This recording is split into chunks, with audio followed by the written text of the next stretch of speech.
Anna, 55, never thought a skein of wool could unravel her life until she overheard two women at Queens Farmers Market gossiping about that immigrant lady who knit her way into neighborhood's heart. Hands frozen mid-stitch, she glanced down her own half-finished scarf, suddenly seeing not just yarn but a lifeline. Brooklyn's winter winds bit hard, but loneliness bit harder. So Anna turned her cramped apartment into a knitting circle for newcomers, stitching together frayed lives with pearls and punchlines. Odd detail? She taught Anna never thought a skein of wool could unravel so much. Not just scarves, but tight knot at her chest that whispered you don't belong here. 55 years of muscle memory made her hands move on autopilot, yet Brooklyn's subway hum still jangled her nerves like dropped stitches. Back home, wool meant her grandmother's calloused fingers guiding hers, rhythmic click of needles a lullaby. Here it became armor. She started small, a lopsided hat at farmer's market, bartered for honey. Then, a flyer for a knitting circle, new stitches for new lives, tucked between mangoes and heirloom tomatoes. That first meeting, her fingers trembled, but wool didn't judge accents or fumble over idioms. Others came, a Syrian engineer, a Haitian nurse, all weaving stories into fabric. Anna's deepest fear, being invisible, a ghost in a city that never paused, melted like snowflakes on a knit mitten. By spring, her scarves draped over shoulders in every burrow, each stitch a love letter to fam she'd chosen. Skeins piled up like courage, and Brooklyn's hum? Now it sounded like home. She never thought a skein of wool could unravel so much loneliness. Yet there it was, soft, imperfect, tangled just like her first months in New York. She'd fumbled through subway turnstiles, misread grocery labels, worn sweaters indoors in June. But needles clicked comfort into her hands, stitch by uneven stitch. One damp morning, she spotted a flyer for Stitch and Belong, a farmer's market between heirloom tomatoes and sourdough. A knitting circle for newcomers. Creator hesitated. Her English still tripped over itself, but yarn had no accent. She arrived clutching a half-finished scarf, its edges curling like a shy smile. Inside, women of every hue and age bent over projects, their laughter weaving through room. A silver-haired Puerto Rican woman, Luz, nudged woman toward an empty chair. "Drop a stitch? We fix those here too," she winked, patting her own lopsided mittens. No judgment, just wool and warmth. Anna's shoulders relaxed. Months passed. Her scarf grew straighter. Her confidence knotted itself tighter. She learned to navigate bodegas, decode subway maps, even haggle over yarn prices like a Brooklyn local.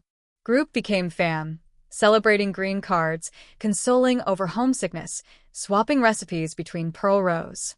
That first skein, once a lifeline, now symbolized how loose threads could form something sturdy together. Then came Twist, a community center asked them to teach. Creator balked. Who was she to guide others? But Luz tossed her a ball of crimson merino. "You think any of us knew how to cast on perfect?" Standing before wide-eyed newcomers, Anna held up her very first scarf, its wobbly edges proof that belonging wasn't about perfection. It was about showing up, slipping, and stitching yourself back in. Needles clacked like a heartbeat. Outside, autumn leaves blazed. Inside, another life began to take shape, one loop at a time. Creator never thought a skein of wool could unravel so much loneliness. Yet there it was, tangled between her fingers on a bench in Tompkins Square, stubborn as her accent. 55 years old, hands chapped from winter air and dish soap, she'd spent months counting subway stops instead of stitches. New York demanded hustle. She offered shaky English and a pensioner's patience. Farmers markets became her Rosetta Stone, learning heirloom tomatoes before job interview. Her first knitting circle met in a library basement, fluorescent lights buzzing like disapproving ants. Others arrived with scarves half-finished or sleeves gone lopsided, their needles clicking in hesitant Morse code. A woman from Oaxaca showed her how to fix drop stitches without unraveling everything. A Brooklyn grandma, third-generation Italian, traded yarn for stories of Anna's hometown bakery. Mistakes piled up like subway delays, But no one hissed tisk tisk. Wool became passport, peace offering, proof she could still make something warm from loose threads. One Tuesday, her sweater sleeves emerged mismatched, one snug as a glove, other flapping like a windsock. Circle erupted in laughter, not mockery. She joined in, wheezing like an overworked radiator. Later, unraveling disaster, she noticed how easily yarn gave way. No resistance, just quiet surrender. Like me, she thought, always fighting tides instead of floating. She balled up wool, tighter this time, and cast on again. By spring, her fam stretched beyond circle. She taught a teen from Queens to knit a beanie for sneaky subway naps, her English now peppered with ish and namin. Union Square, she bartered mittens for tamales, her stitches neat as tax forms. Skein in her bag, once a lifeline, now felt lighter, not because struggle vanished, but because she'd learned to knit it into something that held. City kept spinning. Anna did too, one stubborn stitch a time. Anna never thought a skein of wool could stitch together more than just scarves, until she turned her knitting needles into a lifeline for newcomers like her. After months of fumbling with English idioms and subway maps, she'd found solace in yarn, her fingers moving with quiet determination as if each loop whispered, "You're not alone." But today, under flickering fluorescent lights of a Queens community center, she did something reckless. She unfurled a tapestry-sized knit, a mosaic of vibrant squares, each crafted by hands from a dozen countries. It wasn't just fabric, it was a map of stories.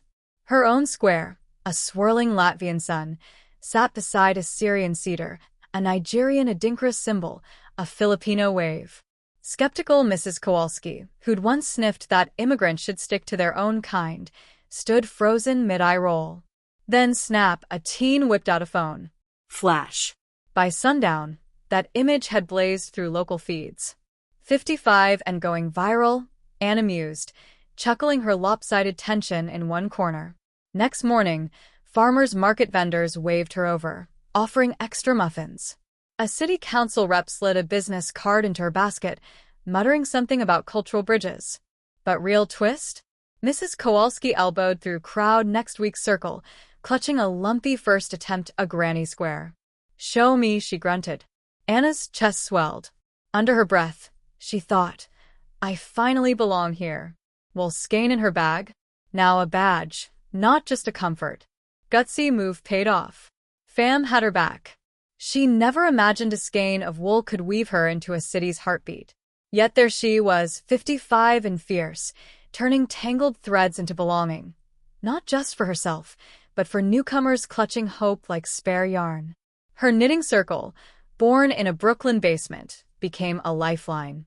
Farmers' markets supplied rainbow skeins, calloused hands traded stitches for stories.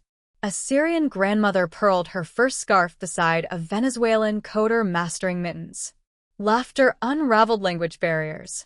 Odd habit, creator always tucked a loose thread behind her ear, her version of a thinking cap. Over time, that wool symbol grew, no longer just a tool, but a flag of resilience. She guided others, not with pity, but with quiet confidence of someone who'd turned her own unraveling into art. Months in, her fam, women from 6 continents, hosted a pop-up stall. Scarves draped tables like a manifesto. "We're here. We make. We belong." Tourists snapped photos. Locals bought every piece. Anna grinned, thread still tucked behind her ear. Assimilation wasn't about shedding old skin. It was knitting yourself into fabric of a place one stubborn, glorious stitch at a time. Grab your needles, craft connect.